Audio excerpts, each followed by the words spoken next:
Well, guys, as per popular request, everyone's been asking me how much it's cost me to get this thing to where it's at now. So, hey, I got shooters everywhere. That shit that's so crazy. You can go like anywhere. I got OG crazy. Pull up choppers everywhere. We got pound bags everywhere. Just come and go, no bus fare. And I just talk like, oh yeah. Oh yeah. Know they told your guardians they don't want to get this parking. They go got them parking. Oh, LA back on them bricks again. They said that boy been having pounds. to give you guys a quick rundown, if you guys are new here and don't know much about this, I've been building this literally for the last 2 years. My goal is to have been making 1,000 horsepower with it. And we obviously had to go a little bit extra to get that number reliably. So, if you come on over here, we'll give you guys a little bit of a walk around on her and a rundown on what the deal is with her. So, the Soho Stage 2 HB Long Block. It's got a custom turbo kit with a Precision 7675 done by DRZ Performance in Miami. And right now it's still stock drivetrain, trans and diff. That will be changing. I will be getting a built trans. So the whole purpose of this video is I'm going to be doing a rundown on the cost, what it's cost me to get to where it's at now. So that'll change when the trans comes, but we can't speak on that exactly just yet because that's still in the works. Other than that, obviously we're going to need it to hook up. So we got the Weld S71 beadlocks that'll be going on it. And I just got to get those balanced before we put them on the street. So we'll go ahead and get into it as far as cost goes. So when it comes to the motor, I was not planning on doing this one originally. I was kind of just wanting to do like a basic like piston rod combo built motor. But I ended up getting talked into this bad girl. So basically with this motor, it's completely 1,000 wheel horsepower set up reliably.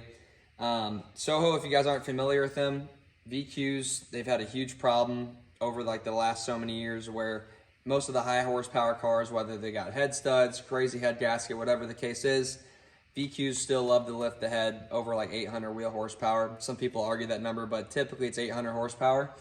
With these, this is a whole different ball game. So the motor's like as nasty as it gets for building a VHR. It's 625 head studs. You had me, never gonna say it, I know what it is. So basically the motor itself, it's a closed deck. CSS does the closed deck on it. The pistons are Soho Wiseco pistons. They're 12-to-1 compression. Carrillo H-beam rods, King main bearings. What has really done the trick on keeping the heads down on these is the top fuel hoop. So basically, if you guys want to watch more on that, go to Soho's channel. They explain it more in depth than I'll be able to explain it to you. But basically, to stamp on the heads, it basically seals the heads to the block a lot better. And that is what prevents the heads from lifting off the block when you're pushing high boost, high horsepower. So that's what's really different about these versus like the other built motor combos you can do. If you want to make like 800, 850 wheel, there's other combos you can do that you could probably skate by with. I just wanted to make sure that I'm not going to be doing it twice, so that's why I went with the Soho motor and said, you know what, fuck it. We'll spend a lot of money the first time, and then we'll get that out of the way. So this is like the last thing we'll have to worry about is the motor. And then the rest of the stuff we're going to have to deal with is drivetrain-wise since I've broken tons of transmissions before. But we're not going to worry about that just yet since she's not driving. And it's got a full CJM fuel system, 1,700cc injectors. We did the Soho intercooler on it, Soho manifold. Now I think on the new package where they have, I think the manifold does come with the motor. I'm almost positive it does. Do you know if it does? I don't know. I think if you buy the Stage 2 long block, the manifold does come with it. So there's that. And then, like I said, from the back of the car, everything's pretty much stock. So we'll hop into cost. It's going to be give or take a few thousand from where I'm at because there's certain things I was able to get discounted on the car. But we'll go through a list of everything and what it all costs. So for the motor itself, if you want to buy this whole package right off of Soho's website, it's $20,000. Like I said, you got to pay to play. This is like as nasty as it gets built motor wise. So I wanted to do that one and done on there. The Soho intake is $2,500. So I would probably count those together as $20,000 because I'm almost positive that the manifold does come with the motor now if you buy the Stage 2. The turbo, Precision 7675 Gen 2. This is what we wanted to hit with the 1,000 wheel marker. There's certain turbos you could probably do it with that are smaller than this, but this is like, we're not going to be pushing the limits here turbo wise. This is $3,165 with the hardware. The Soho intercooler, that is $900.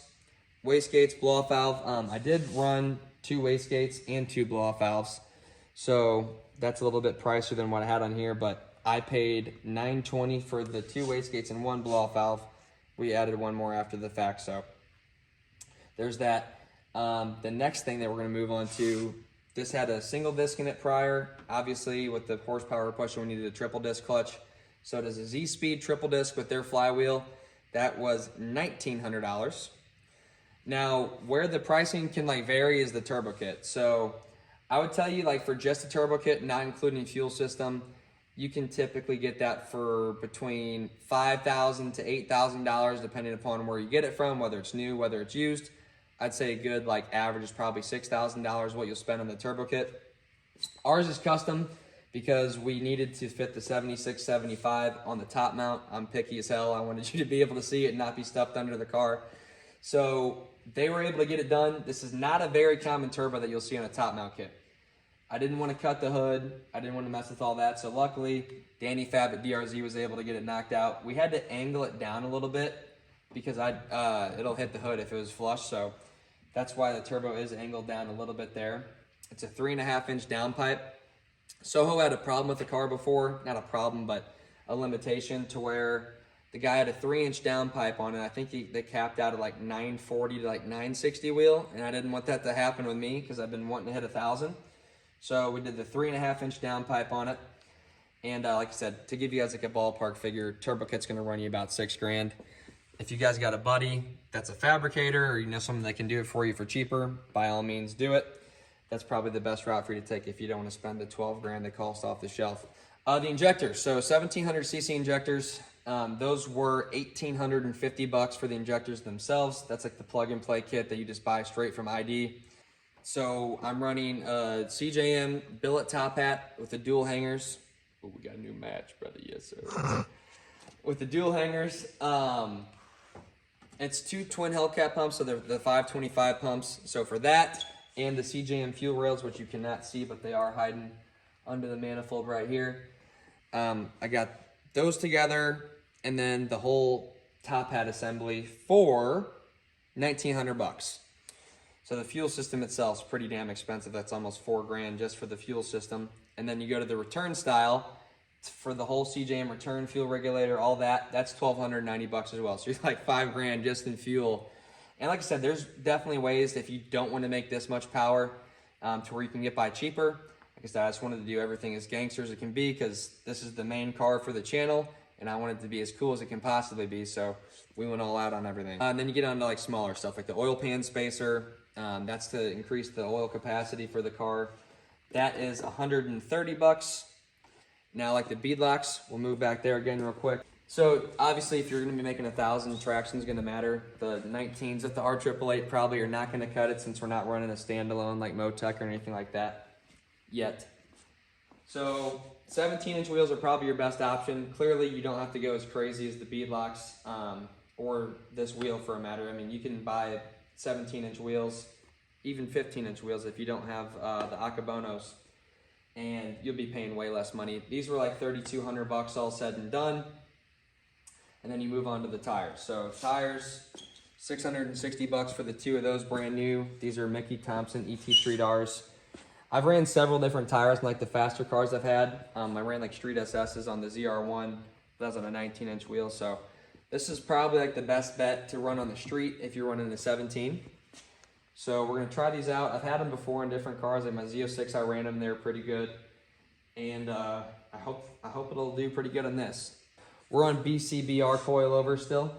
So I might mess around with trying like IDs or IDS in the future, but as of right now, we're gonna stick with these and see how she does, because prior it squatted pretty good and the car hooked good on these. Granted, make near as much horsepower as it will be now, but I think with these and how it was set up prior, we should still be doing pretty good for traction as of right now, plus boost by gear, stuff like that. So it's not going to be a complete spin fest, I don't think. If it is, we'll work on it. That's the least of my concerns right now.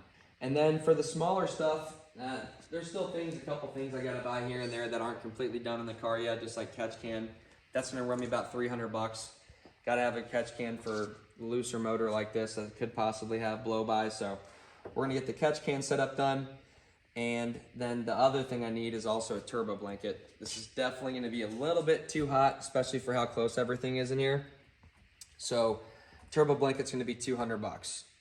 Now, all that stuff said and done, added up, here's the whole list. This is what I've spent so far as of July 17th, which is today. Grand total, $44,915. Kind of stressing me out a little bit, Brett. But, like I said, it does not cost near that to do like a lesser setup. So like if you want to make 800 horsepower, if you guys want to know what it costs to do a lesser setup, Harry, the man behind the camera, will go over everything that we've done on his car and give you an idea of what it costs to make like 600-700 horsepower if you want to stay stock motor, or even if you want to do like a basic built motor, which he's probably going to be doing soon as well. So you do not have to go this crazy. Like I said, there's a lot of stuff that I went kind of overboard with just because I want it to be as cool as it can possibly be for the channel. I love this car. Like, this is like the first car I've had that I've like completely built myself. Not necessarily just me, but like from scratch. This is like a whole brand new setup. It's not a car that I bought that was already built by someone else and already done.